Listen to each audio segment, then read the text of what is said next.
उसके बाद prayer.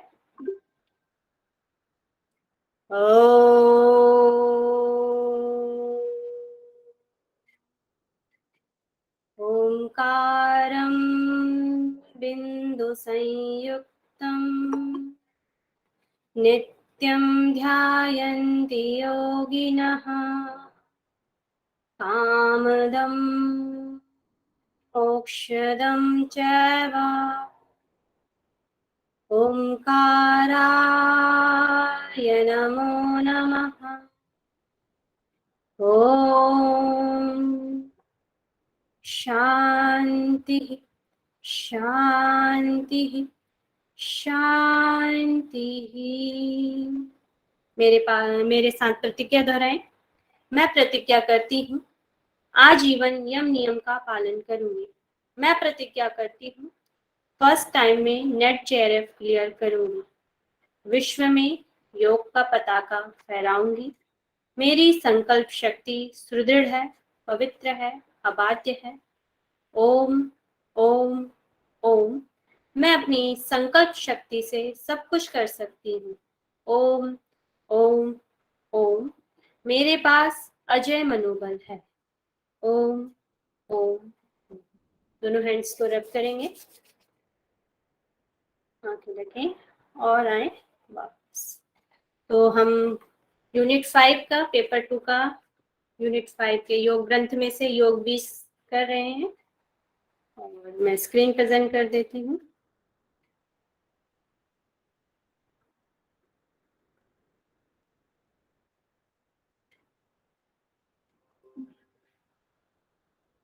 Screen दिखाई दे रही है सभी को? Yes ma'am. कल थोड़ा सा फास्ट और आज थोड़ा सा स्लो चलेंगे और थोड़ी कुछ चीजें ऐड भी की हैं वो भी देख लेंगे, थोड़ा बहुत, ज्यादा नहीं।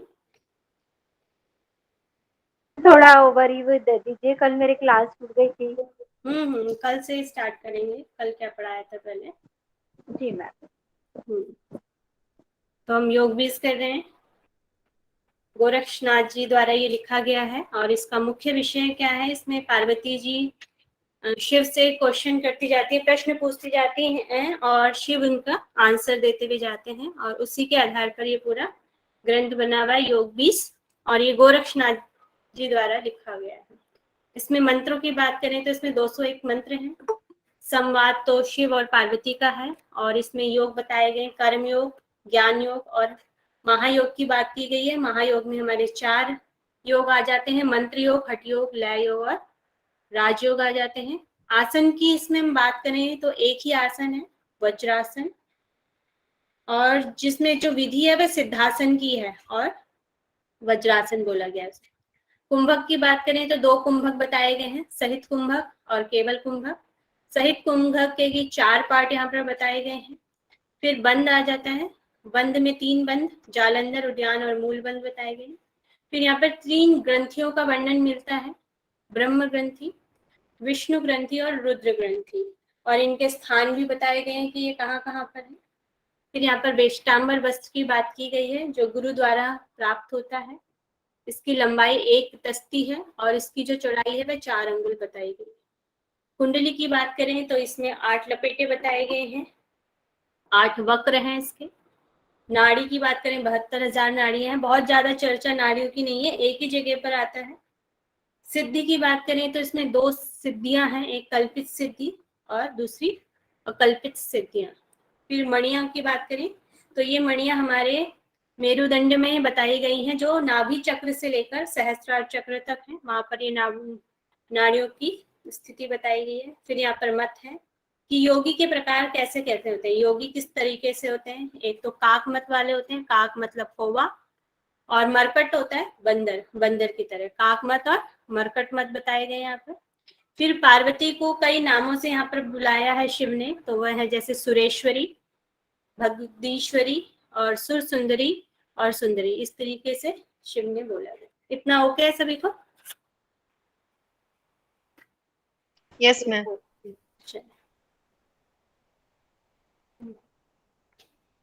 यहाँ पे पार्वती द्वारा 12 प्रश्न पूछे गए हैं, 12 ही नहीं है, कुछ और भी हैं बीच में, मगर जो मेन है वो यही है।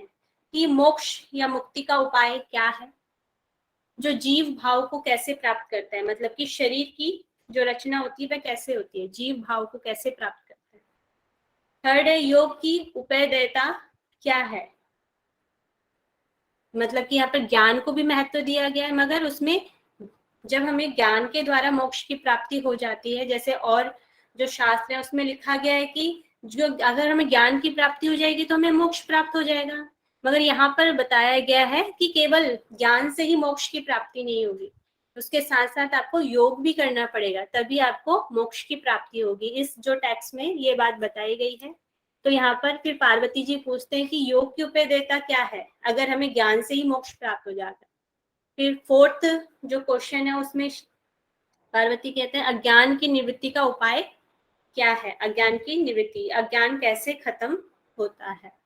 फिर फिफ्थ क्वेश्चन, ज्ञानी को मुक्ति क्यों नहीं मिलती है, पार्वती जी पूछती हैं ज्ञानी को मुक्ति क्यों नहीं मिलती है, जब उसे ज्ञान हो गया है मोक्ष की प्राप्ति कैसे होगी वह पता चल जाता है, फिर भी उस ज्ञान की प्राप्ति क्यों नहीं होती है।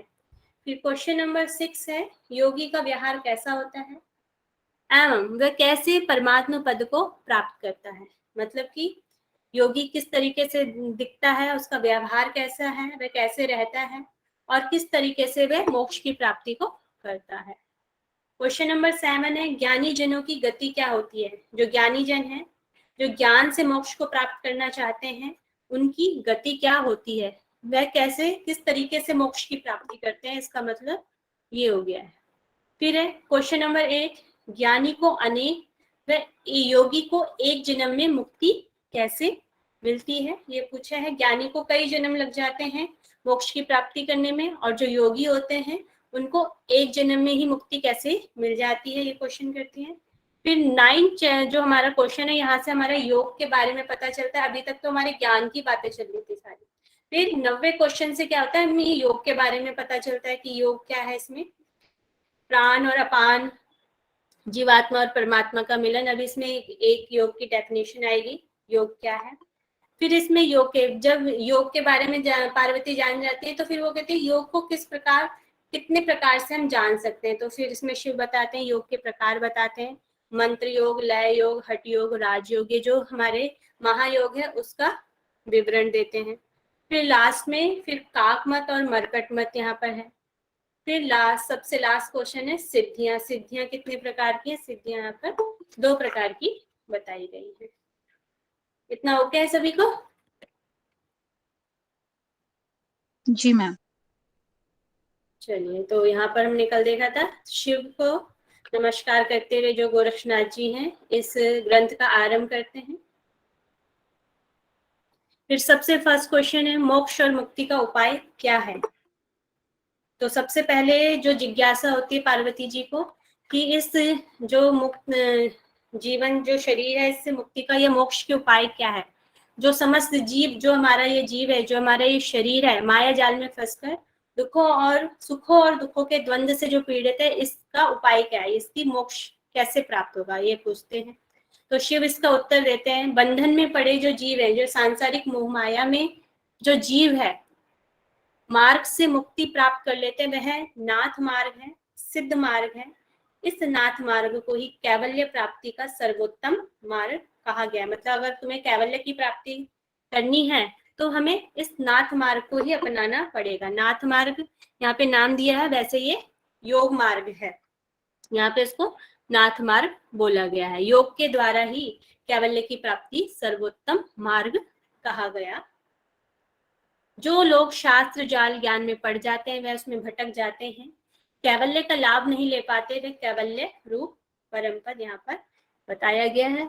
फिर आत्मा और परमात्मा तत्व के स्वरूप, जो हमारा मोक्ष की जो प्राप्ति है जिसको हमें प्राप्त करना है उसका स्वरूप कैसा है, उसका जो स्वरूप है वह निष्कल है, निर्मल है, शांत है, सर्वातीत है और निरामय यहाँ पर बताया गया है। और जो जीव है, जीव कैसा बताया गया है, परम तत्व आत्मा ही पाप और पुण्य के फलों से जो लिपटा है वह जीव रूप में आ जाता है। जिसके जो पाप व पुण्य जो कर्माशय होते हैं जो अगले जन्म में जाते रहते हैं वह जीव रूप से जाना जाता है। आगे बढ़े।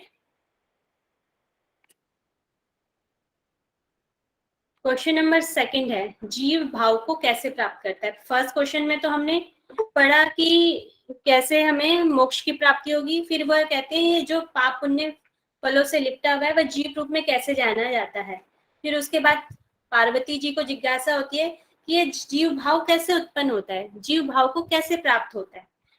मतलब कि जो आत्मा नित्य है, परम पद रूप है, परमात्मा भाव से पृथक होकर, मतलब कि ईश्वर से अलग होकर, पृथक मतलब अलग होकर जीव भाव को कैसे प्राप्त हो जाती है। तो यहाँ पर शिव उत्तर देते हुए कहते हैं, जैसे जल में बुलबुला स्वतः ही उत्पन्न हो जाता है, उसी प्रकार उस आत्मा में स्वयं में ही अहंकार भाव स्फुटित हो जाता है और अहंकार के बाद पंचभूतात्मक पिंड में आ जाता है और पिंड के पश्चात सप्त धातु 3 गुण सुख और दुख युक्त हो गया है, जिससे आत्मा और शरीर रूप को प्राप्त करती है। शरीर पिंड विद्यमान आत्मा ही जीवात्मा यहाँ पर कहलाता है। जो पतंजलि योग दर्शन है उसमें जो क्या है, चलिए उसको छोड़ देते हैं। इसमें फिर आत्मा, आत्मा से अहंकार, अहंकार से पंच महाभूत पिंड और सप्त धातु और 3 गुण और जीव, इस तरीके से ये सीक्वेंस बना हुआ है। इसमें साक्षात जो शिव स्वरूप हो जाता है जब वह इन सारी चीजों से मुक्त हो जाता है, जैसे काम क्रोध भय आदि जो भी यहाँ पे चीजें दी गई हैं उनसे अगर वह मुक्त हो जाता है तो वह साक्षात शिव स्वरूप हो जाता है। फिर इसके बाद शिव इसी क्वेश्चन में बताते हैं कि ज्ञान और योग के बारे में बताते हैं कि कुछ विद्वान केवल ज्ञान को ही निवृत्ति का कारण बताते हैं। निवृत्ति मतलब मोक्ष। कुछ विद्वान कहते हैं कि ज्ञान से ही मोक्ष की प्राप्ति हो जाती है, लेकिन केवल ज्ञान से मुक्ति नहीं मिल सकती है। केवल ज्ञान एवं केवल योग, हम केवल योग भी करते रहेंगे तो हमें मुक्ति नहीं मिलेगी, और केवल हम ज्ञान के द्वारा ही मोक्ष की प्राप्ति करना चाहेंगे तो भी हमें नहीं मिलेगी। दोनों एक दूसरे के पूरक है। हमें ज्ञान से भी और योग से भी, दोनों से ही मोक्ष की प्राप्ति होगी, ऐसा यहाँ पर बताया गया है। आगे बढ़े। किसी को कुछ पूछना है इसमें? No ma'am, thank you.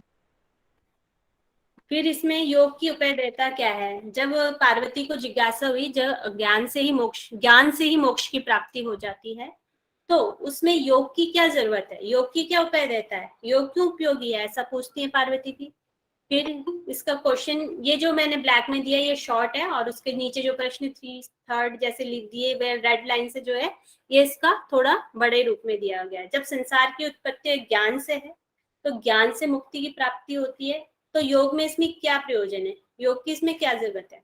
तो इसमें शिव कहते हैं, देवी आपका कथन सत्य है, बंधन का कारण अज्ञान है और मोक्ष का हेतु ज्ञान है। मोक्ष का मतलब कि मोक्ष की प्राप्ति के लिए ज्ञान जरूरी है।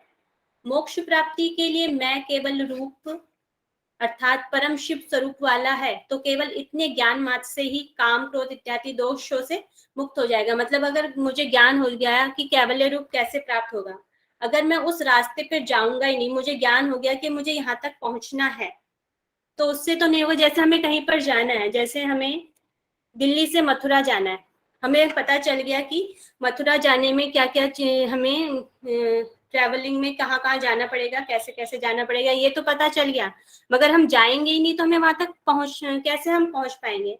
ऐसे यहाँ पे बताया गया केवल ज्ञान मात्र से ही हमें हम कैवल्य तक नहीं पहुंच जाएंगे, हमें उस चीज के लिए वहां तक जाना पड़ेगा। वे सारे हमें कर्म करने पड़ेंगे, तभी हम योग मतलब कि योग के द्वारा मोक्ष की प्राप्ति कर पाएंगे, ऐसा यहाँ पर बताया है।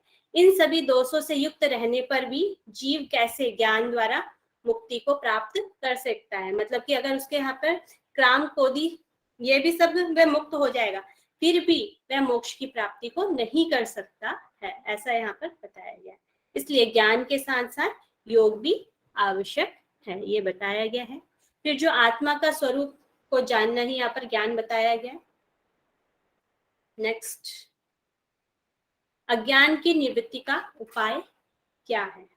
फिर ये क्वेश्चन पार्वती जी के मन में आता है, यदि ज्ञान ही उस आत्मा का स्वरूप है, काम क्रोध आदि दोष भी आत्मा के स्वरूप से भिन्न नहीं है, तो विवेकी मतलब जो ज्ञानी है व्यक्ति संसार से उन दोषों से पूर्णतः मुक्त क्यों नहीं हो पाता है।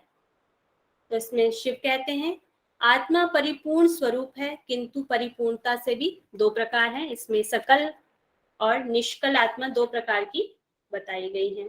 सकल आत्मा कौन सी होती है, जिसमें तेरा मेरा आदि का अहंकार होता है, जो सांसारिक भोग आदि में लगा रहता है, वो हो गया सकल आत्मा। और निष्कल आत्मा क्या होगी, जो अहंकार ममता आदि से बोध रहित हो जाती है, उसे यहाँ पे निष्कल आत्मा बताया गया है। तो यहाँ पे जो जहाँ पे अहंकार का स्फुरण होता है, मतलब कि जहाँ पर सबसे फर्स्ट क्वेश्चन में ही आया था कि अहंकार जब जागृत होता है, जब जीव भाव की उत्पन्न होता है, तो वही यहाँ पे बताया अहंकार का स्फुरण होता है। अहंकार ममता आदि का बोध होता है, जिससे इस संसार रूपी मोह के संसार में वह फंसता चला जाता है, जो व्यक्ति होता है या जो भी मोक्ष को चाहने वाला है। फिर है निष्कल आत्मा। निष्कल आत्मा दोषों के अभाव के कारण ही निष्कल आत्मा उत्पत्ति स्थिति विनाश और अहंता ममता आदि की स्फूर्ति से अथवा इनके बोध से पूर्ण रहित होती है। उसके अंदर कोई भी अहंकार नहीं होता, कोई भी ममता नहीं होती है। इन बोधों से वह अपूर्ण होता है। अपूर्ण रहित मतलब रहित होता है, वह उसमें नहीं होती, ऐसा बताया। फिर जिज्ञासा आती है, ज्ञानी भी वासनाओं में उलझा हुआ है, तो वह ज्ञानी है। अज्ञानी है जो जितेंद्र नहीं है और इंद्रिय लोलुप में भी वह कभी भी ज्ञानी नहीं है। योग के बिना मोक्ष की प्राप्ति नहीं हो सकती। यह सब शिव ही बोलते हैं। ज्ञानी भी वासनाओं में उलझा हुआ है तो वह अज्ञानी है, ऐसा बताया। ज्ञानी को सब ज्ञान हो चुका है, फिर भी वह वासनाओं में ही उलझा हुआ है, तो वह अज्ञानी है। जो जितेंद्र, जितेंद्र मतलब जिसने अपनी इंद्रियों को जीता नहीं है, मतलब इंद्रियों पर उसका कोई कंट्रोल नहीं है और इंद्रियां लोलुप में वह कभी भी ज्ञानी नहीं हो सकता। अगर इंद्रियों में वह घिरा हुआ है तो वह ज्ञानी नहीं है, ऐसा बताया गया है। और योग के बिना मोक्ष की प्राप्ति असंभव बताई गई। यहाँ पर योग का ही महत्व को ज्यादा बताया गया। फिर पार्वती की मन में फिर जिज्ञासा आती है, अगर ज्ञानी जनों को नहीं मिलती है मुक्ति, तो ज्ञानी को मुक्ति क्यों नहीं मिलती है, ऐसा वह पूछती हैं। फिर ज्ञानी पुरुष को उस ज्ञान मतलब निष्कल आत्मा, अब आत्मा यहाँ पर दो प्रकार की बताई थी, सकल आत्मा और निष्कल आत्मा। फिर भी निष्कल जो आत्मा है उसको भी तत्काल मोक्ष की प्राप्ति क्यों नहीं हो जाती, वह ऐसे बताइए। जब उसको ज्ञान भी हो गया है कि मोक्ष तक कैसे पहुंचना है, उसकी आत्मा भी निष्कल आत्मा बन गई, फिर भी उसको मोक्ष की प्राप्ति क्यों नहीं हो जाती, ऐसा पार्वती जी पूछती हैं। फिर इसका आंसर देते हुए शिव कहते हैं, ज्ञानी आत्मा के भी दो प्रकार हैं। अभी पहले हम आत्मा के प्रकार पढ़ रहे थे, अभी ज्ञानी आत्मा के दो प्रकार हैं। तो ज्ञानी आत्मा के भी दो प्रकार हैं, एक है अपक्व और एक है परिपक्व। अपक्व मतलब जो योग से हीन है, योग साधना नहीं करते हैं। अपक्व वैसे भी ले सकते हैं जो पका हुआ नहीं है, कच्चा है, जिसने योग साधना नहीं की है, वह अपक्व है। परिपक्व जो पूर्णतः पक गया है, उससे भी ले सकते हैं। जो योग से युक्त है, जो योग साधना करता है, जिसने योग के माध्यम से अपने आप को पका लिया है, वह परिपक्व हो गया। जिसने अपने योग साधना से अपने को अभी तक नहीं पकाया है, वह अपक्व है। तो यहाँ पर इसका मीनिंग ये हो गया। इतना ओके है ना, सभी को आ रहा है ना समझ में? स्लो या फास्ट हो रहा है बता देंगे। ठीक है मैडम, थैंक यू। फिर यहाँ पे अपक्व ज्ञानी और परिपक्व ज्ञानी, ये कल भी बताया था। उसमें जो योग साधना द्वारा अपने ज्ञान को परिपक्व नहीं किया है, वह अपक्व ज्ञानी है। और परिपक्व ज्ञानी जो ज्ञानी आत्मा ज्ञान के साथ साथ योग भी करते हैं और योग रूपी अग्नि में अपने परिपक्व हो जाने से आत्म शोक आदि से रहित होकर पूर्ण ज्ञानी हो जाता है, ऐसा बताया गया है। फिर ये अपक्व ज्ञानी के आपके विशेषताएं बताई गई है कि वह शीत उष्ण दुख सुख रोग मनुष्य द्वारा शास्त्र द्वारा अग्नि जल द्वारा उसे कोई पीड़ा होती है तो वह ध्यानस्थ नहीं हो पाता है, मतलब कि वह पक नहीं पाता है, उसे सुख दुख भी होता है। और वह मतलब कि अग्नि और जो भूत हमारे पंच महाभूत हैं उन पर भी उसका सिद्धि नहीं हो पाती, इसलिए वह ध्यानस्थ नहीं हो पाता है। प्राण अपान में बाधा रहती है, चित्त व्याकुल रहता है और मृत्यु के समय जो सोचता है वह योनि प्राप्त कर लेता है, इस तरह अपक्व ज्ञानी होता है और उसका ध्यान नहीं लगता है, उसका ध्यान भंग हो जाता है क्योंकि वह योग साधना में पका हुआ नहीं रहता, ऐसा यहाँ पर बताया गया है। फिर यहाँ पे जो परिपक्व ज्ञानी उसके बारे में बताया गया कि योग साधना क्या है, जिसका अहंकार नष्ट हो जाता है, शरीर से संबंध समाप्त हो जाता है, वह परिपक्व ज्ञानी होता है। जो ज्ञानी योग का अभ्यास करेगा उसका अहंकार क्षीण निर्बल हो जाएगा, वैसे ही शम दम तितिक्षा आदि बढ़ने लग जाते हैं। ये शम दम तितिक्षा और किस चीज में हमें मिलते हैं, बताएगा कोई? भगवद गीता में है क्या मैम? षट संपत्ति बताया हुआ। षट संपत्ति वैसे ज्ञान योग में आता है, शम दम तितिक्षा भी हम ज्ञान योग आगे पढ़ेंगे, और जिसने अगर पहले पढ़ा हुआ होगा तो उसे पता होगा, उसमें षट संपत्ति में हमारी ये 6 चीजें आती हैं और जिसमें से 3 यहाँ पर बताई गई हैं। ठीक है,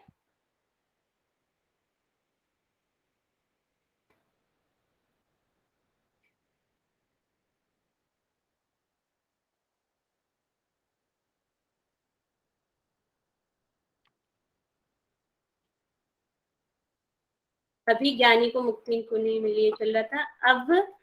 अब उनका क्वेश्चन आता है कि योगी का व्यवहार, अभी ज्ञानी की बात अभी खत्म होगी, अब योगी की बात यहाँ पर आ गई है कि योगी का व्यवहार कैसा होता है एवं कैसे परमात्मा पद को प्राप्त करता है। अभी तक तो ज्ञानी की बात कर रही थी पार्वती माता, अब उन्हें योगी के बारे में जिज्ञासा होती है कि योगी का व्यवहार कैसा होता है एवं वह कैसे परमात्मा पद को प्राप्त करता है। तो इसके बारे में शिव कहते हैं, योगी का व्यवहार, जिसने इंद्रियां मन व बुद्धि काम क्रोध को जीत लिया हो, योग रूपी अग्नि से 7 धातु मतलब जो सप्त धातुएं हैं वाले शरीर को जीत लिया है, उस पर महाभूत कर कोई प्रभाव नहीं रहता, जो हमारे पंच महाभूत हैं उनका कोई प्रभाव नहीं रहता, इस शरीर को देवगण भी प्राप्त नहीं कर पाते हैं, ऐसा योगी देह बंधन से मुक्त रहता है। और आगे डिटेल में पढ़ना है तो आप बुक में जाके पढ़ सकते हैं, उसमें और भी दिया गया है इसके बारे में। और नेक्स्ट क्वेश्चन, ज्ञानी जनों की मृत्यु के बाद क्या गति होती है? फिर मैं पूछती हूँ पार्वती जी, ज्ञानी जनों की मृत्यु के बाद क्या गति होती है? शिव कहते हैं, ज्ञानी जन मृत्यु के बाद अपने पाप और पुण्य के अनुसार फल का भोग करते हैं, पुनः अगले जन्म में ज्ञानवान बनते हैं। ज्ञानी दूसरे जन्म में अपने पुण्य के प्रभाव से किसी पुण्य आत्मा सिद्ध की संगति प्राप्त करता है और उस सिद्ध पुरुष सिद्ध योगी की कृपा से ही संसार में उसकी मुक्ति होती है, अन्यथा उसको मुक्ति की प्राप्ति नहीं होगी, ऐसा यहाँ पर बताया गया है। मतलब जो ज्ञानी जन होते हैं वे अपने पाप और पुण्य के अनुसार फल का भोग करते हैं, और वे धीरे धीरे सीढ़ी चढ़ते हैं। जो ज्ञानी जन है वो एक जन्म में सिद्धि प्राप्त नहीं कर पाते, उनको कई सारे जन्म लग जाते हैं मोक्ष तक पहुंचने के लिए। तो यहाँ पे ऐसे बताया गया है कि जब तक उन्हें सिद्ध पुरुष नहीं मिल जाएगा, सिद्ध योगी नहीं मिल जाता है, तब तक वह मोक्ष की प्राप्ति को नहीं प्राप्त कर सकते हैं। उस सिद्ध पुरुष को प्राप्त करने के लिए, उस सिद्ध पुरुष को ढूंढने के लिए वे बार बार जन्म लेते रहते हैं, और फिर उसकी जब संगति उसको प्राप्त हो जाती है, पुण्य आत्मा सिद्ध उसे कोई मिल जाता है, उसकी संगति प्राप्त करता है, उसकी कृपा से उसको मुक्ति की प्राप्ति होती है, ऐसा यहाँ पर बताया गया है। इतना ओके है सभी को? कल तक हमने यहाँ तक पढ़ा था, आज हम नेक्स्ट क्वेश्चन करेंगे।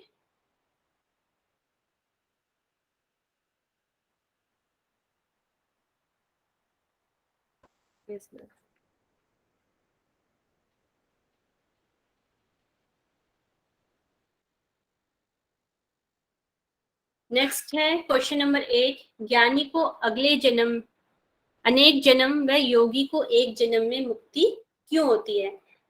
तो हमने पिछले वाले क्वेश्चन में पढ़ा था कि ज्ञानी जनों की मृत्यु के बाद क्या गति होती है। अब फिर पार्वती के मन में जिज्ञासा आती है कि ज्ञानी को एक जन्म में अनेक जन्म कैसे लग जाते हैं और योगी को एक जन्म में ही मुक्ति क्यों मिल जाती है? तो श्रुतियों में कहा गया है कि ज्ञान द्वारा मोक्ष की प्राप्ति होती है। जैसे और जो हमारे उपनिषद है या जो भी हमारे पहले के टेक्स्ट होंगे, तो ज्ञान के द्वारा उसमें मोक्ष की प्राप्ति बताई गई, अन्य किसी उपाय से नहीं। ज्ञानी को मोक्ष की प्राप्ति क्यों नहीं होती है और योग मोक्षदायक कैसे हो जाता है, ऐसा पार्वती जी पूछती हैं। तो इसमें शिव उत्तर कहते हैं, ज्ञान की तुलना तलवार से की है। यहाँ पर उन्होंने एक उदाहरण दिया है जो ज्ञान है उसको यहाँ पर तलवार बताया गया है। जो ज्ञान है वह क्या है? तलवार है। हे देवी, ज्ञान से ही मोक्ष की प्राप्त होता है, मगर तलवार से विजय प्राप्त नहीं होती है। लेकिन बिना पराक्रम, तलवार से ही विजय की प्राप्ति होती है, लेकिन बिना पराक्रम के अगर आपको युद्ध करना ही नहीं आएगा, बिना पराक्रम के पूर्ण युद्ध से किए विजय प्राप्त नहीं होती है। उसी प्रकार बिना योग के द्वारा मोक्ष की प्राप्ति नहीं होती है। यहाँ पर जो ज्ञान की तुलना की गई है वह तलवार से की गई है, और जो योग की तुलना की गई है वह पराक्रम पूर्ण, मतलब तलवार को चलाने का जो ढंग है वह उस चीज से की गई है कि पराक्रम से की गई है। जैसे ज्ञान की तुलना, हमें ज्ञान करना तो आगे, हमारे पास तलवार तो है, अगर हमें तलवार को चलाना ही नहीं आएगा तो हम युद्ध को जीत पाएंगे? नहीं जीत पाएंगे। उसी तरह अगर हमारे पास ज्ञान तो है, मगर हम उसे ज्ञान को हमें अच्छे से करना ही नहीं आएगा तो हम मोक्ष को प्राप्त नहीं कर सकते, ऐसा इसमें बताया गया है। फिर आगे वे कहते हैं, ज्ञान के द्वारा अनेक जन्म जन्मांतर के बाद योग कैसे सिद्ध होगा? सिद्ध गुरु की प्राप्ति होगी और उससे योग की प्राप्ति होगी। प्राप्ति होती है तब मोक्ष की प्राप्ति होती है। मतलब कि पहले ज्ञान में अनेक जन्म में जन्म बार बार जन्म लेगा, पुनर्जन्म उसका होगा, उसके बाद वह योग की प्राप्ति होगी। योग की प्राप्ति कैसे होगी? सिद्ध गुरु की प्राप्ति के बाद उसे योग की प्राप्ति होगी, तब जाके कहीं उसे मोक्ष की प्राप्ति होती है। योग के द्वारा क्या होता है? एक जन्म में ही मोक्ष की प्राप्ति हो जाती है। योग से पहले ज्ञान की प्राप्ति होती है, और योग और ज्ञान दोनों एक साथ चलते रहते हैं, और एक ही जन्म में हमें मोक्ष की प्राप्ति हो जाती है, ऐसा यहाँ पर बताया गया। इतना ओके है सभी को?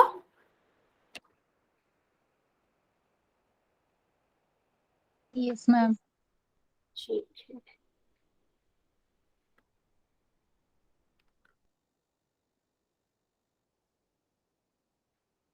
इसमें एक और चीज बताई गई थी, योग के द्वारा कैसे हो जाती है, मैं बुक में से भी दिखा देती हूँ।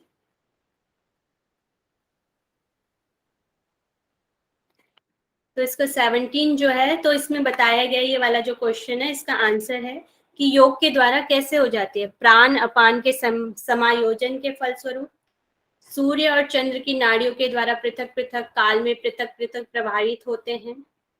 और संक्षेप में, जैसे सूर्य और चंद्र का एक होना, सुषुम्ना के प्राणों से प्रभावित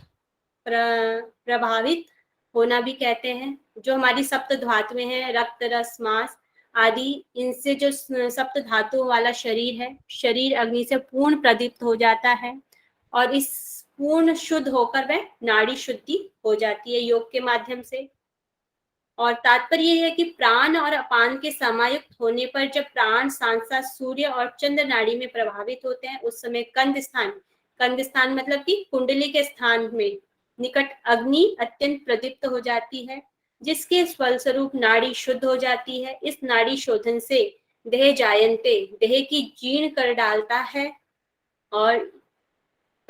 है शब्दों द्वारा कहा गया है। इस नाड़ी शोधन के उपरांत ही कुंडली जागरण, ब्रह्म ग्रंथि, विष्णु ग्रंथि और रुद्र ग्रंथि का भेदन होता है। ये तो हो गया आपका योग के माध्यम से कैसे हम मोक्ष की प्राप्ति हम कर सकते हैं। जब मोक्ष योग के द्वारा हम इस तरीके से अपने शरीर को मोक्ष मतलब कि धीरे धीरे स्टेप बाय स्टेप अपने शरीर को मोक्ष की प्राप्ति के लिए ले जाते हैं। हमारा कुंडली का जागरण हो जाता है, ब्रह्म ग्रंथि, विष्णु ग्रंथि और रुद्र ग्रंथि का भेदन हो जाता है।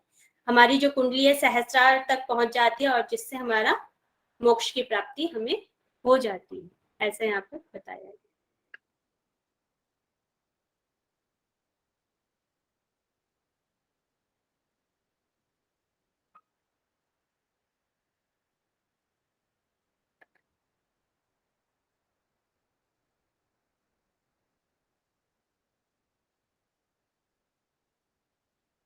नेक्स्ट हमारा यहाँ से योग का स्टार्ट हो जाता है कि योग क्या है। अब अभी तक तो ज्ञानी की बात चली थी, और ज्ञान के द्वारा, योग के द्वारा हम कैसे प्राप्त कर सकते हैं, योगी की बात चली थी। अब पार्वती जी पूछते हैं फिर योग क्या है, योग किसे कहते हैं, योग के अभ्यास किस प्रकार किया जाता है, योग के अभ्यास से क्या क्या लाभ होते हैं। अब योग के बारे में पार्वती जी पूछते हैं, तो शिव आंसर करते हैं यहाँ पर 83 में। इसको परिभाषा भी बोल सकते हैं, इसकी डेफिनेशन भी हो जाएगी।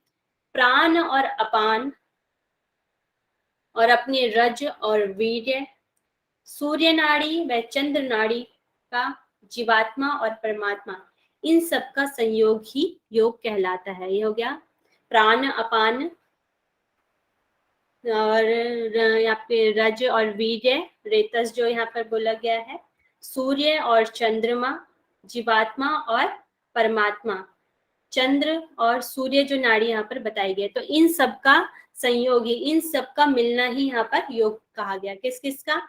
प्राण और अपान का, रज और वीर्य का, सूर्य नाड़ी और चंद्र नाड़ी का, जीवात्मा और परमात्मा का, इन सब का संयोग ही यहाँ पर योग कहलाता है। ये बताया गया है। तो इसको योग की परिभाषा भी हम दे सकते हैं और ये 83 श्लोक में कही गई है, मंत्र में कही गई। आगे बढ़े, इतना ओके है सभी को?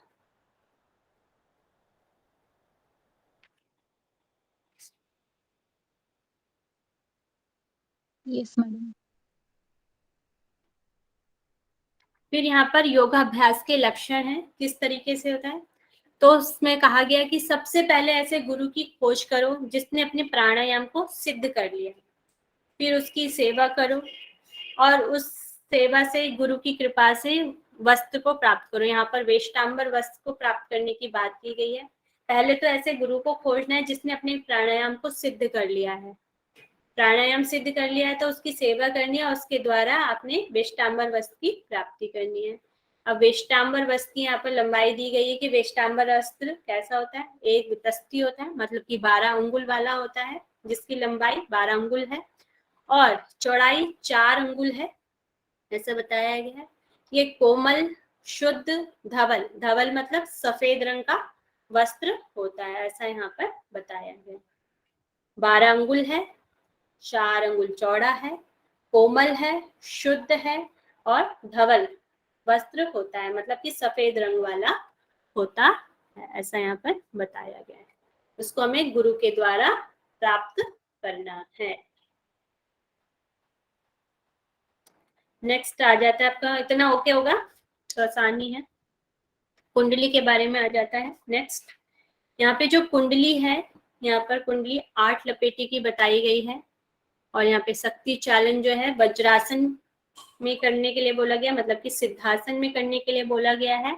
और इसका समय, 2 समय यहाँ पर बताए गए हैं। एक समय तो दिया गया है कि 15 दिन तक करना है और दूसरा समय बताया है कि 7 मास तक करना है।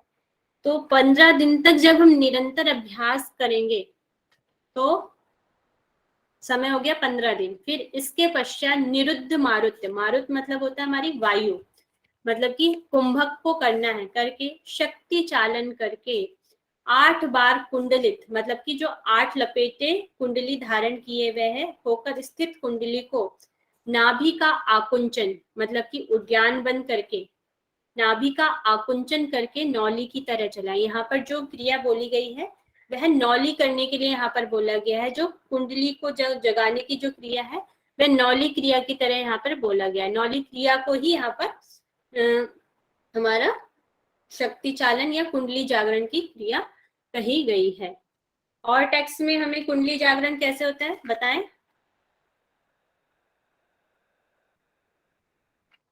सब टेक्स्ट में अलग अलग दिया है, किसी को पता है?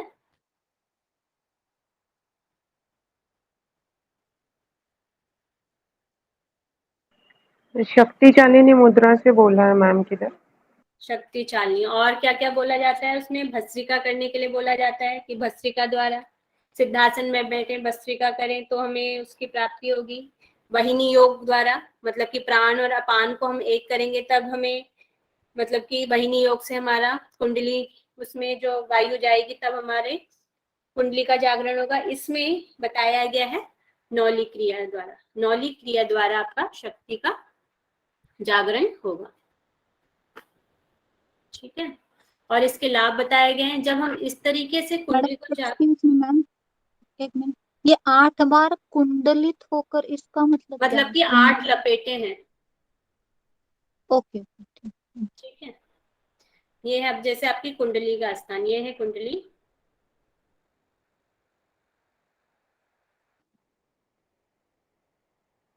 मूलाधार से ऊपर, स्वादिष्टान के नीचे।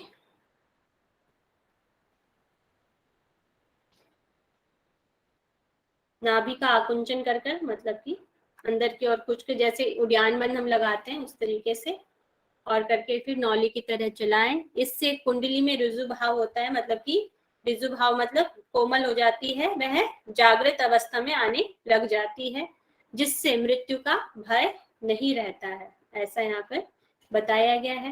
और इसका लाभ भी बताया गया है। जब हम इस तरीके से इसको करेंगे तो वाहिनी ज्वलित होती है, मतलब कि गर्म हो जाती है, जिससे कुंडली तप्त हो जाती है, मतलब कि कुंडली गर्म हो जाती है, जागृत होने की अवस्था में आ जाती है जब हम इसे 15 दिन करते हैं।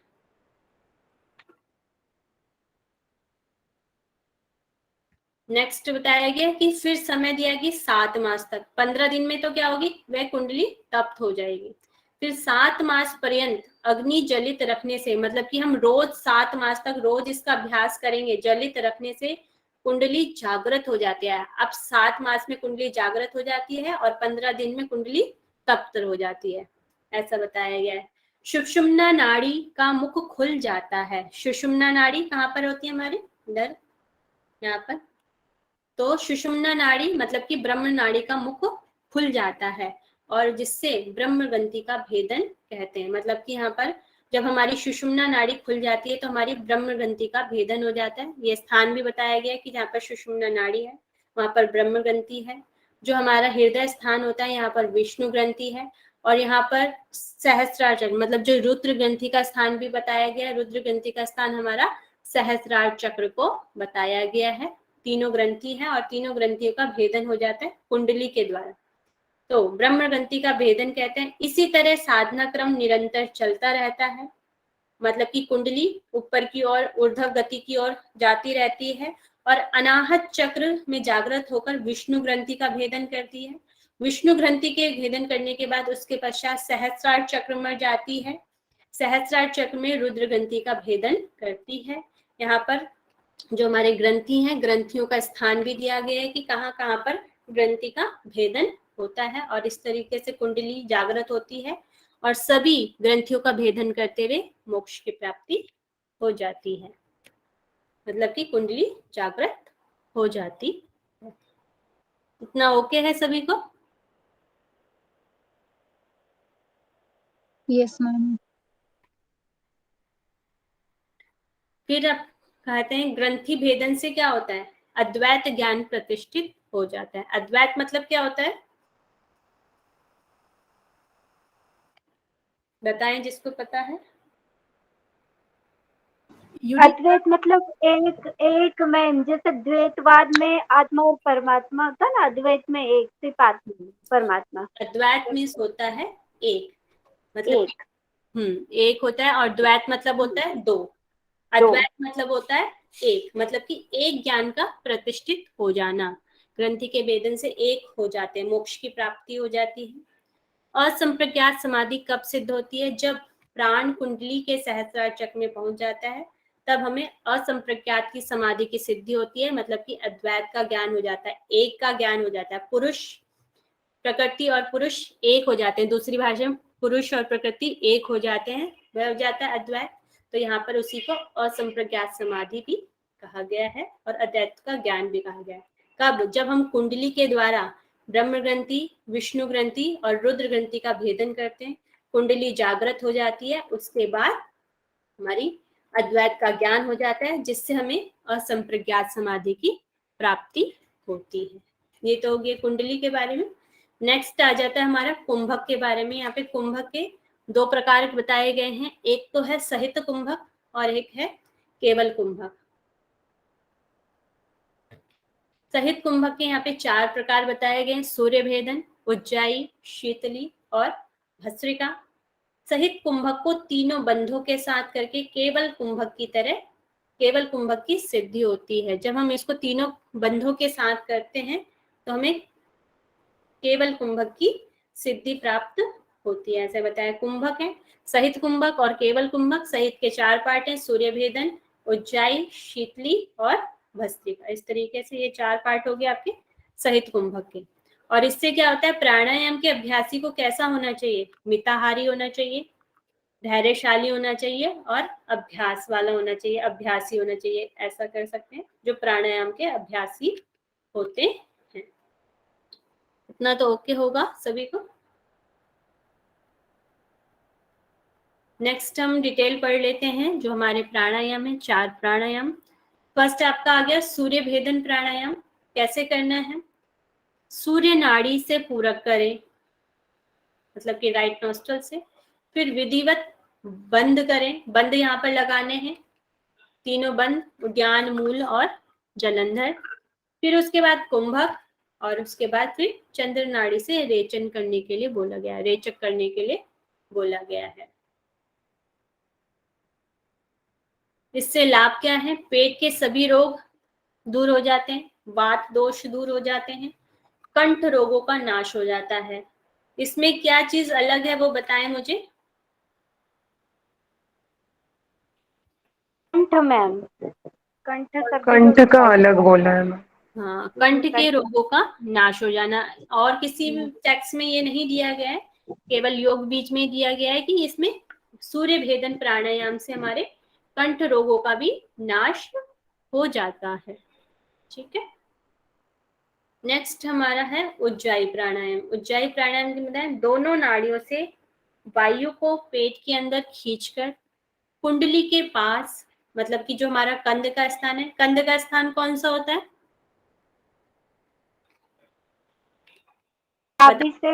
नाभि से 2 अंगुल ऊपर, ऊपर या नीचे, नीचे नीचे मैम।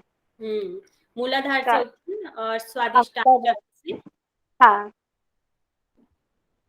तो वहां पर हमारा कंध का स्थान है, तो वहां पर शक्ति को रोकें और तथा फिर सूर्य नाड़ी से रेचन करें। ऐसा बताया गया कि दोनों नाड़ियों से वायु भरकर पेट के अंदर खींचकर उसे कहाँ तक ले जाने, कंध के कुंडली के पास तक ले जाने, कंध के स्थान तक, वहां पर यथाशक्ति रोके, वहीं पर वायु को रोक के रखना है, फिर सूर्य नाड़ी से रेचन करें, रेचन कर देना। इसके लाभ बताए गए हैं, कंठ के कफ के आदि के जो सभी रोग हैं वे दूर हो जाते हैं, सिर में होने वाले जो रोग हैं वे दूर हो जाते हैं, जो जलोदर है वह दूर हो जाता है, शरीर की अग्नि प्रदीप्त हो जाती है। उज्जाई प्राणायाम को चलते फिरते उठते बैठते कभी भी कर सकते हैं। ये तो और टेक्स्ट में भी दिया गया है कि इसे चलते फिरते उठते बैठते कभी भी उज्जाई प्राणायाम को किया जा सकता है, और इसके 4 लाभ यहाँ पर बताए गए हैं। नेक्स्ट आ जाता है हमारा शीतली प्राणायाम। मुख से वायु को खींचकर नासिका से निकालना है, बस इतना ही यहाँ पर बताया गया है, जैसे सभी टेक्स्ट में दिया रहता है।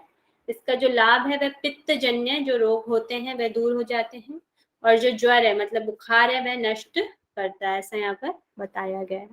नेक्स्ट है हमारा भस्त्रिका। इसको यहाँ पर भस्त्री प्राणायाम भी बोला गया है। जैसे लोहार के भस्त्रा के समान वेगपूर्ण वायु का रेचन करें, रेचक पूरक करने के लिए बोला गया, बार बार वायु को निकालना है और छोड़ना है। जब शरीर में थकावट होने लगे तब सूर्य नाड़ी से पूरक करें और चंद्र नाड़ी से रेचक करने के लिए बोला गया है। जैसे सभी टेक्स्ट में दिया गया वैसे ही दिया गया भस्त्रिका प्राणायाम को यहाँ पर, और इसके लाभ काफी सारे बताए गए हैं यहाँ पर। एक तो वात पित्त कफ तीनों दोष यहाँ दूर हो जाते हैं, शरीरा अग्नि प्रदीप्त हो जाती है, जो शरीर की अग्नि है वह प्रदीप्त हो जाती है, कुंडली का जागरण भी यहाँ पर बताया गया है, चक्र प्रमुख हो जाते हैं, मतलब कि जो हमारे चक्र हैं मूलाधार साधारण जो ये चक्र हैं ये जागृत हो जाते हैं, प्रमुख मतलब जागृत हो जाते हैं, वासनाएं जो होती है हमारी क्षीण हो जाती हैं, सुख एवं कल्याण की प्राप्ति होती है, सुषुम्ना के मुख से मलों को ये हटाती है, ब्रह्म ग्रंथि, विष्णु ग्रंथि और रुद्र ग्रंथि का भी भेदन यहाँ पर ये करती है। इसके के टोटल 8 लाभ यहाँ पर बताए गए। तो बताएं इतना ओके सभी को।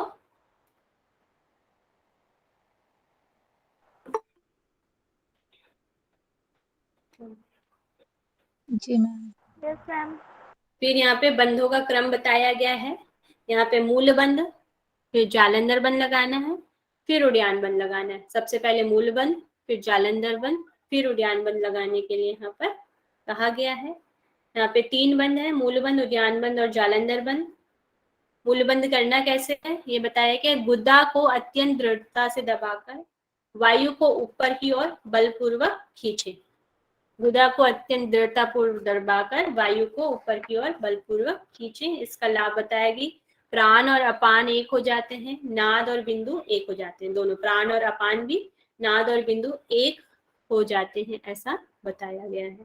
फिर नेक्स्ट है उड्डयन बंध। उड्डयन बंध के बारे में बोला गया है नाभि के ऊपर और नीचे पेट के भाग को जो प्रयत्न पूर्वक पीछे की ओर तानने की जो क्रिया को उड्डयन बंध बोला गया है। मतलब नाभि के ऊपर और नीचे के पेट को, नाभि के ऊपर और नीचे के जो पेट को प्रयत्न पूर्वक पीछे की ओर तानने की जो क्रिया है उड्डयन बंध है। इसको कब किया जाता है? कुंभक के अंत में एवं रेचक के प्रारंभ में करना चाहिए। जब मतलब कि हम जैसे प्राणायाम वगैरह भी करते हैं तो कुंभक लगाते हैं, तो जब हम कुंभक करके उसको छोड़ने वाले होते हैं और जब हम श्वास को छोड़ने वाले होते हैं तब हमें उड्डयन बंध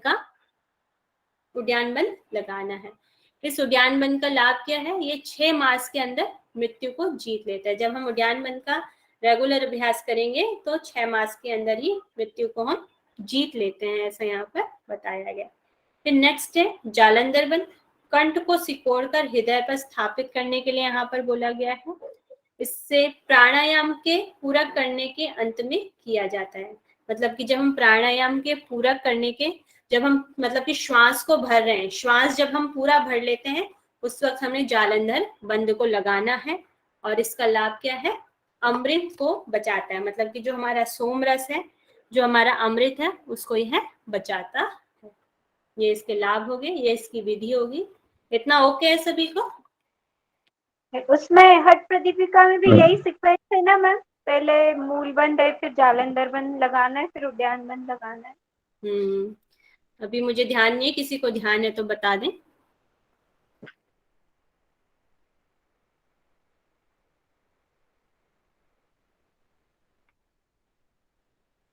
चलिए कल बता दूंगी कि हट प्रदीपिका में है या नहीं है। जी मैम। चलिए आज इसको लास्ट और इसको कर लेते हैं, फिर उसके बाद फिर यहाँ पर सिद्धासन। वज्रासन में प्राणायाम के अभ्यास व कुंडली संचालन करके 3 बंध व चारों प्राणायाम को करें।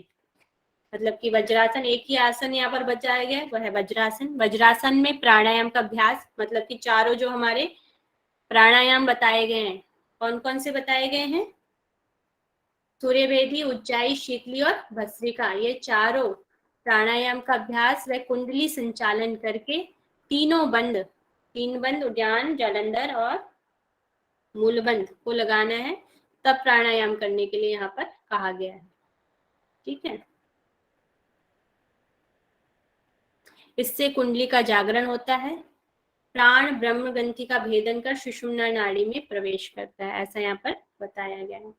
सुषुम्ना का स्थान वज्रदंड के अंदर ब्रह्म नाड़ी स्थित है। यहाँ पे जो ब्रह्म नाड़ी कहाँ स्थित होती है? सुषुम्ना में। जो वज्रदंड किसे कहते हैं? मेरुदंड, जो हमारी स्पाइन होता है, वर्टिब्रा होता है, उसको बोला जाता है। सुषुम्ना का जो स्थान है वज्रदंड के अंदर ब्रह्म नाड़ी स्थित होती है। मणिपुर चक्र से लेकर सहस्रार चक्र के मध्य 21 मणियां होती हैं, मानो एक सूत्र में 21 मणियां पिरोई हुई होती हैं। यह हो गया हमारा मणिपुर चक्र। मणिपुर चक्र से लेकर सहस्रार चक्र तक, ये हो गया मणिपुर, और मणिपुर से सहस्रार चक्र तक ये बताया गया है।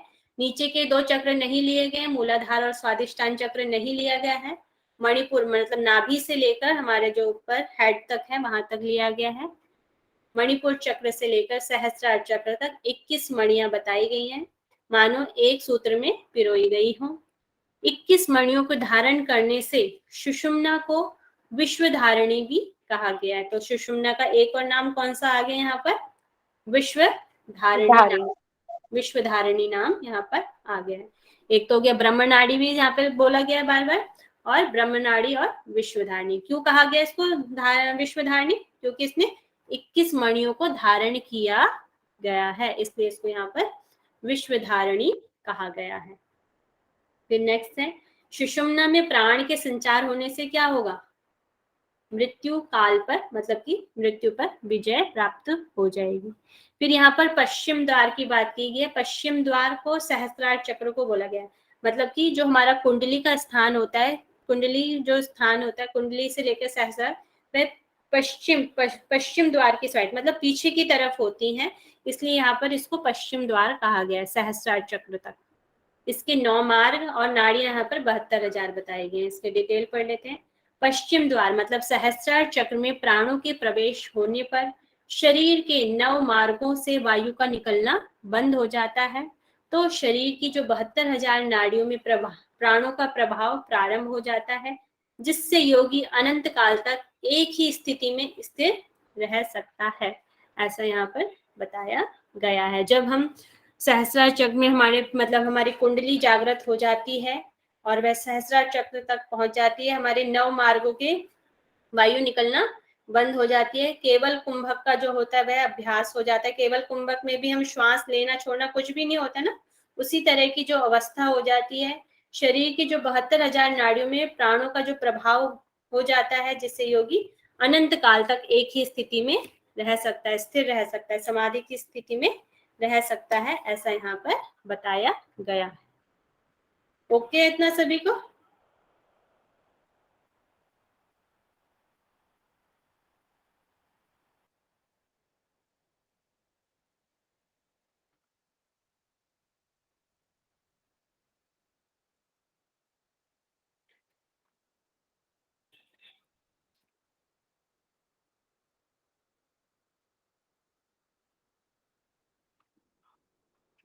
चलिए अब क्वेश्चन आंसर कर लेंगे।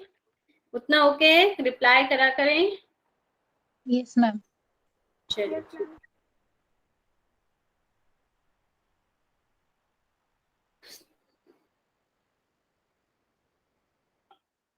चलिए क्वेश्चन आंसर कर लेती हूँ मैं थोड़े, उसके बाद हम आगे नेक्स्ट क्लास, कल क्लास लेंगे। नेक्स्ट मुझे बताएंगे, ये है जो गोरख योग बीज है, किसने लिखा है? सभी टेक्स्ट करें।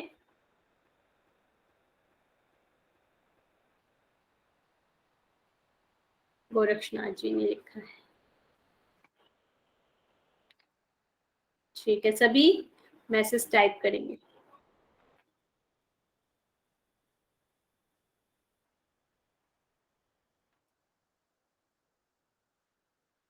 नेक्स्ट मुझे बताएंगे कि इसमें कितने मंत्रों का वर्णन है? 201 मंत्रों का वर्णन यहाँ पर किया गया है। नेक्स्ट मुझे बताएं कि इसमें किस किस का संवाद दिया गया है?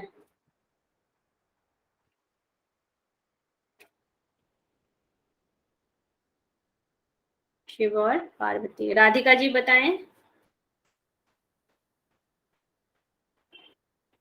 जी मैम, शिव और पार्वती जी का संवाद है। शिव और पार्वती जी का संवाद है। नेक्स्ट मुझे बताएंगे इसमें कितनी मणियों की बात की गई है? 21 मणियों की बात की गई है। कहाँ से कहाँ तक है ये मणियां?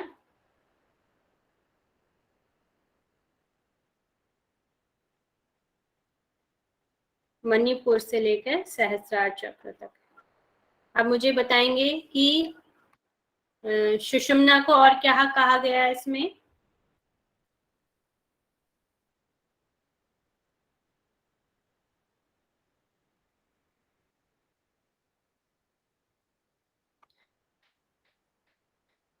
विश्वधारिणी और ब्रह्मनाड़ी। विश्वधारिणी क्यों कहा गया सुषुम्ना को?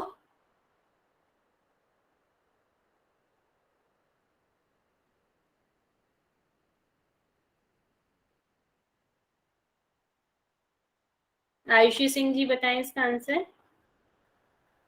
मैम क्योंकि ये 21 मणियों को धारण किए हुए, इसलिए इसे विश्व धारिणी कहा गया है। विश्वधारिणी कहा गया, राइट आंसर। अब मुझे बताएं इसमें कितने कुंभकों की बात की गई है?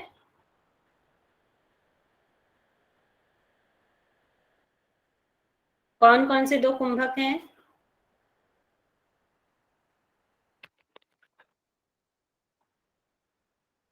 सैवी जायसवाल जी बताएं इसका आंसर, कौन कौन से 2 कुंभक हैं? सहित कुंभक और केवल कुंभक।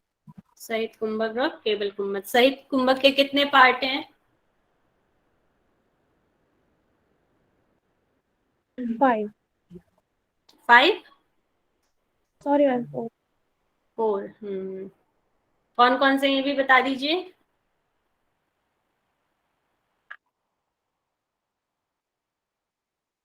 बताएं सैवी जायसवाल जी। सूर्य भेदी, हम्म, ऊंचाई हम्म, और शीतली और भस्त्रिका। भस्त्रिका, ठीक है। नेक्स्ट मुझे बताएंगे रुद्र ग्रंथि का भेदन कहाँ पर होता है?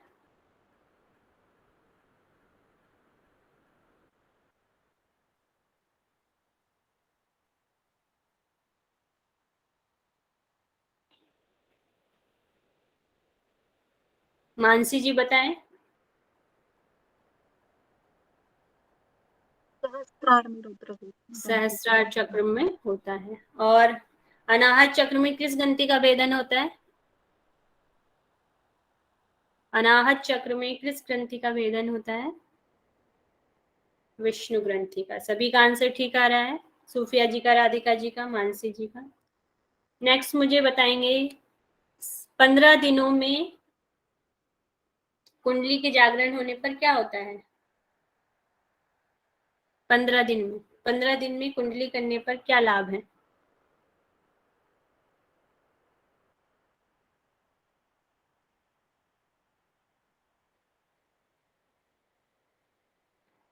वाहिनी अग्नि तप्त होती है।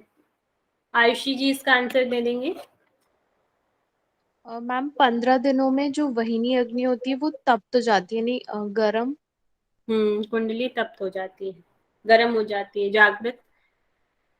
जागृत उसके बाद होती है जब हम 7 मास का अभ्यास करते हैं। कितने लपेटे यहाँ पे कुंडली के बताए गए हैं? 8 लपेटे बताए गए हैं। कौन सी क्रिया यहाँ पर करने के लिए की गई है? कुंडली में कौन सी हमें क्रिया करनी है? नौली क्रिया को करने के लिए कहा गया है। जब हमारा ग्रंथि का भेदन हो जाता है तब क्या होता है, उसके बाद क्या प्राप्ति होती है?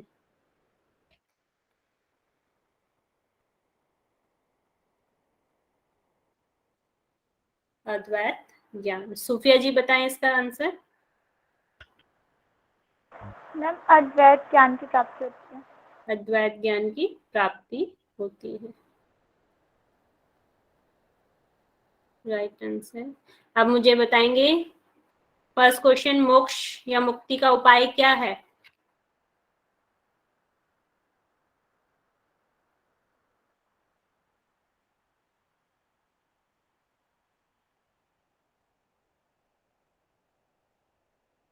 सूफिया जी का, मानसी जी का आंसर आ रहा है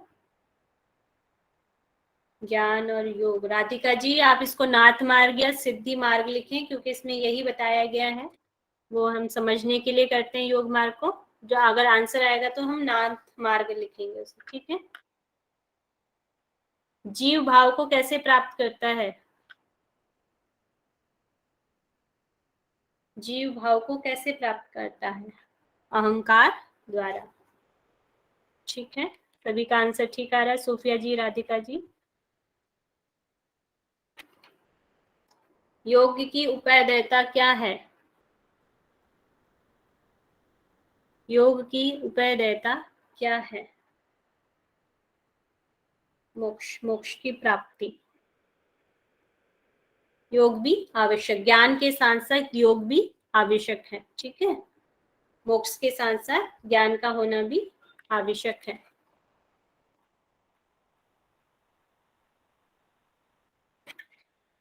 आत्मा के कितने प्रकार बताए गए हैं? 2 प्रकार। कौन कौन से 2 प्रकार हैं? सकल और निष्कल। सभी का आंसर सही आ रहा है। आप मुझे बताएंगे ज्ञानी आत्मा के कितने प्रकार हैं? 2 प्रकार। कौन कौन से 2 प्रकार हैं? प्रमिला जी बताएंगी।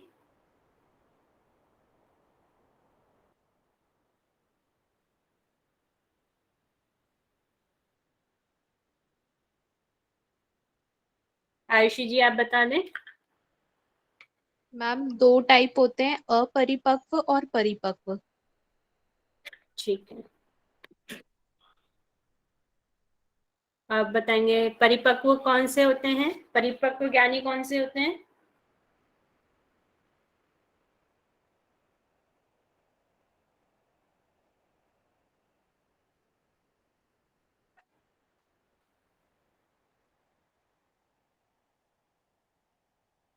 तुषार बालाजी इसका आंसर करें।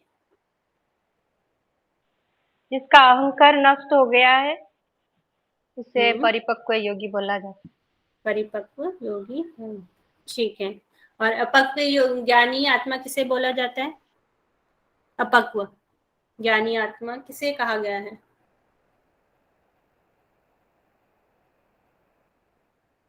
राधिका जी इसका आंसर करें। जी मैम। मैम परिपक्व आत्मा होती है जिससे योग मार्ग से जिसका अहंकार नष्ट हो जाता है। ज्ञानी आत्मा होती है अपक्व ज्ञानी की बात कर रहे हो। जी जी मैम। हाँ, परिपक्व मतलब कि योग योग से परिपक्व हो जाता है मैम और अहंकार नष्ट हो जाता है। अपरिपक्व में ज्ञान तो होता है परंतु योग से परिपक्व नहीं होता है। योग से उसको क्या क्या बाधाएं आती हैं? अपक्व ज्ञानी को क्या क्या बाधाएं होती हैं? अहंकार अहंकार का स्फुरण होता है। अहंकार का स्फुरण भी होता है। हम्म, वो आगे आपका सकल में आ गया। इसमें क्या होता है, उसको जो हमारे पंच महाभूत हैं जैसे अग्नि जल, उससे पीड़ा हो जाती है उसको, हाँ, कोई भी उसको दुख दर्द वगैरह हो जाते हैं, और शीत संभव। उष्ण के द्वंद उसके साथ बने रहते हैं, मतलब कि ठीक है, अपक्व जी ज्ञानी के साथ। जी मैम। अब मुझे बताएंगे नेक्स्ट क्वेश्चन, योगी का व्यवहार कैसा होता है? शिवम चौरसिया जी बताएं। मैम ये नहीं पता मुझे, सॉरी। नहीं पता, कोई बात नहीं। विकास राणा जी। मैम पता नहीं है। कोई बात नहीं। जिसको पता है वो बता दें। मैम मैम योगी इंद्रिय द्वंद्व। मन बुद्धि काम क्रोध को जीत लेता है। योग के अग्नि में 7 धातु को भी जीत लेता है और ठीक, महाभूत का प्रभाव नहीं पड़ता है। ठीक है, तो इसके योगी का व्यवहार कहा गया है। नेक्स्ट, ज्ञानी जनों की मृत्यु के बाद क्या गति होती है? जो ज्ञानी जन है उनकी गति क्या होती है?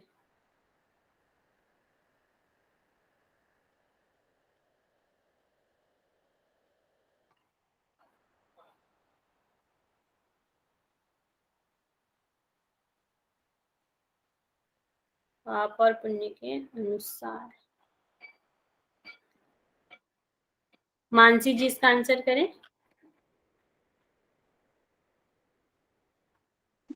जो ज्ञानी जन है वो मृत्यु के बाद अपने पाप पुण्य के अनुसार फल भोग लेते हैं। ठीक है, अब मुझे बताएंगे ज्ञानी जन को जो अनेक जन्म में और योगी को एक जन्म में मुक्ति क्यों प्राप्त हो जाती है?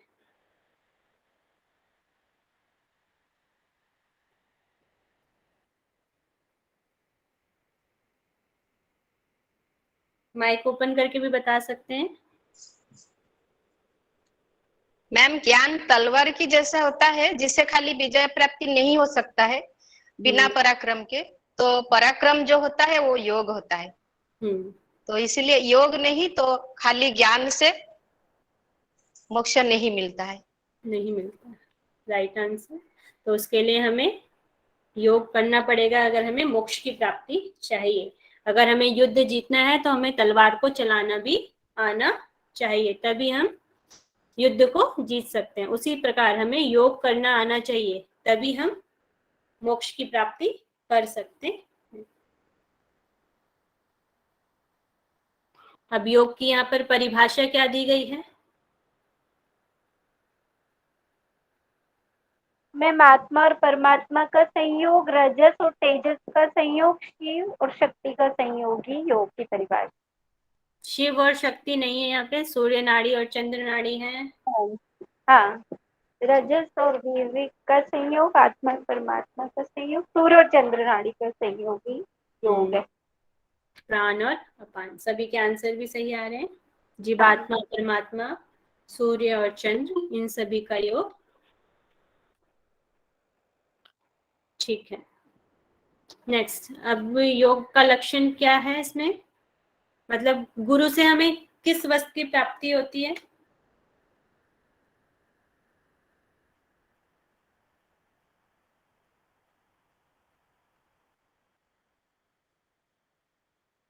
मानसी जी का आंसर आ रहा है।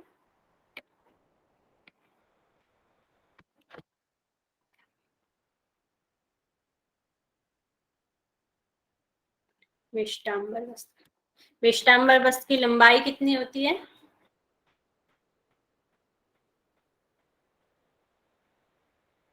एक वितस्ती। आयुषी जी, सूफिया जी का आंसर आ रहा है एक वितस्ती। एक वितस्ती में कितने अंगुल होते हैं? 12 अंगुल। विष्टांबर वस्त्र की चौड़ाई कितनी होती है? 4 अंगुल। विष्टांबर वस्त्र हमें किससे प्राप्त होता है?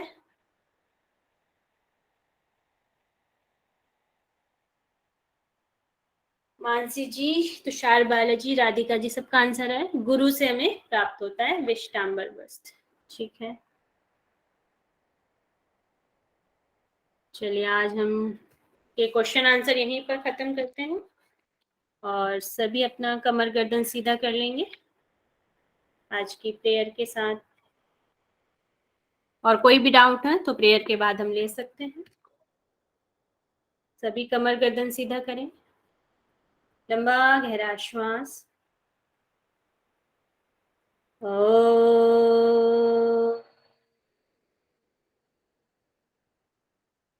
सर्वे भवन्तु सुखिनः, सर्वे सन्तु निरामया, सर्वे भद्राणि पश्यन्तु, मा कश्चित् दुःखभाग् भवेत्।